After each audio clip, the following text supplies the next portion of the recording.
दोस्तों, अगर आप अपने जीवन में ये दो बातें जान गए तो कोई भी मुश्किल आपको हरा ही नहीं सकती। बस फर्क इतना है कि आप इस चीज को किस नजरिए और किस तरीके से देखते हैं। यह हर किसी के अंदर पहले से ही मौजूद होती है, वह चाहे औरत हो या कोई इंसान। यह दो बातें आपको पता होनी ही चाहिए आज के समय को देखते हुए, क्योंकि अगर आप ये बातें नहीं जानते तो आप भी वही भीड़ में खोए हुए लोगों की तरह दिखाई देंगे जैसे सभी दिखाई देते हैं। इसलिए कहानी को अंत तक जरूर सुनिए, क्योंकि आधा अधूरा ज्ञान बहुत ही खतरनाक होता है। जैसा कि अभिमन्यु को चक्रव्यूह में घुसना तो आता था, लेकिन चक्रव्यूह को तोड़ना नहीं आता था, क्योंकि अभिमन्यु के पास आधा अधूरा ज्ञान था, इसलिए वह छल से मारे गए। इसलिए दोस्तों, यह कहानी को पूरा जरूर सुने। अगर आप शिव के भक्त हैं तो कमेंट बॉक्स में हर हर महादेव जरूर लिखें। देखते हैं कितने लोग अपने भगवान को मानते हैं। आइए सुनते हैं वह कौन सी दो बातें हैं जो आपको जानना ही चाहिए।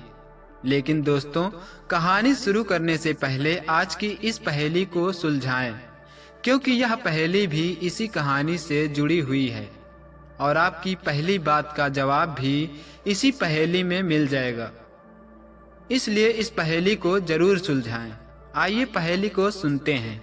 वो कौन सी चीज है जो बिना देखे समझ में नहीं आती और बिना छुए भी आपको छू जाती है?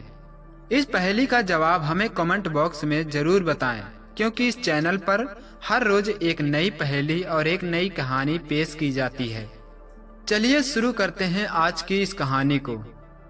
राजा दृढ़सेन का जन्म एक अद्भुत घटना के साथ हुआ।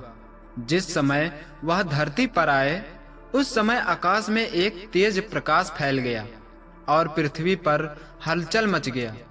ऋषि मुनि जो भविष्यवाणियों में निपुण थे, उन्होंने कहा कि यह बालक असाधारण होगा।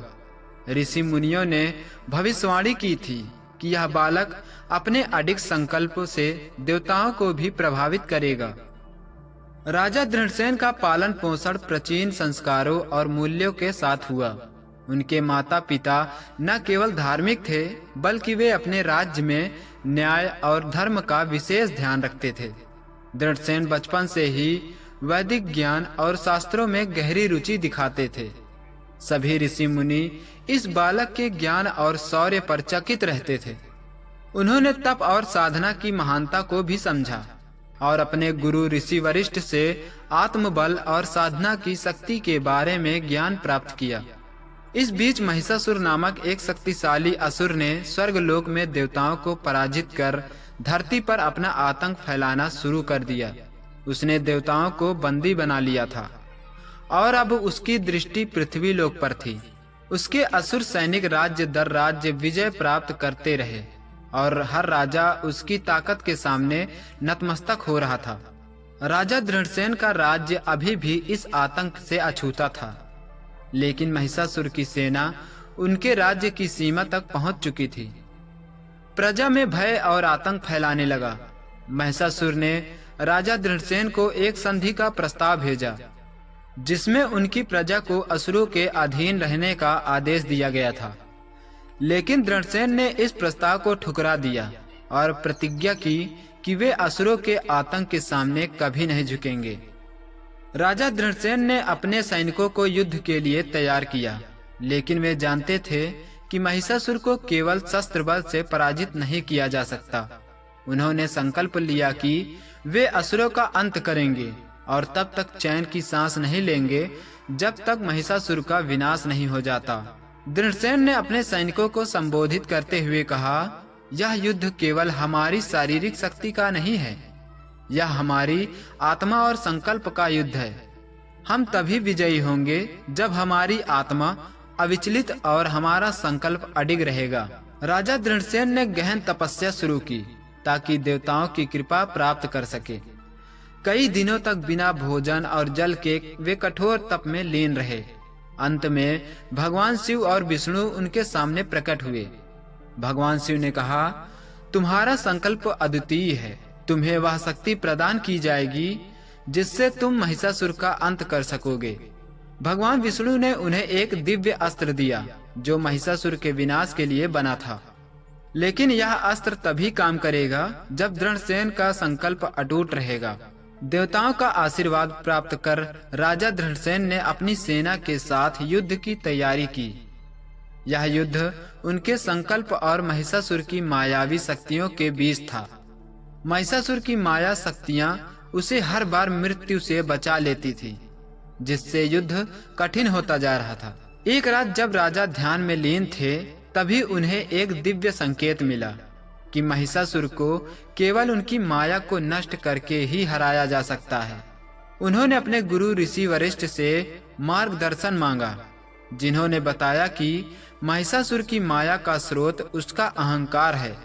उसे समाप्त करने के लिए राजा दृढ़सेन को एक विशेष साधना करनी होगी।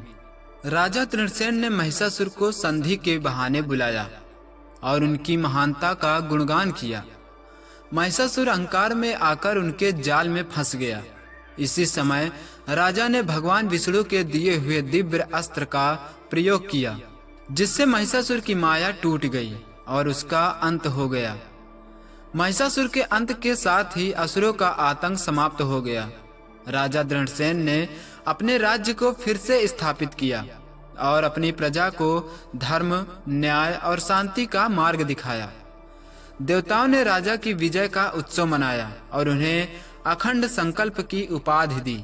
राजा दृढ़सेन का संकल्प और उनकी तपस्या इस बात का प्रमाण थी कि सच्ची विजय आत्मा की शक्ति और संकल्प से ही प्राप्त होती है। उनका जीवन एक प्रेरणा बन गया और उनकी कथा पीढ़ियों तक सुनाई जाती रही। दोस्तों, इस कहानी से सीखा जा सकता है कि आप कोई भी किसी भी तरह का अगर काम करते हैं तो अपने ऊपर विश्वास, दृढ़ निश्चय करके ही सब कुछ हासिल किया जा सकता है। अगर आपको हमारी कहानी अच्छी लगी हो तो मेरे इस चैनल को सब्सक्राइब करें और साथ ही बेल आइकन को जरूर दबाएं, क्योंकि मेरे चैनल पर हर रोज एक अलग अलग तरह की कहानियां आपको मिलती रहेंगी। मिलते हैं अगले वीडियो में एक नई और दिलचस्प कहानी के साथ। तब तक इस कहानी का आनंद लेते रहिए। साथ ही इस कहानी में दिए गए पहेली को जरूर सुलझाएं।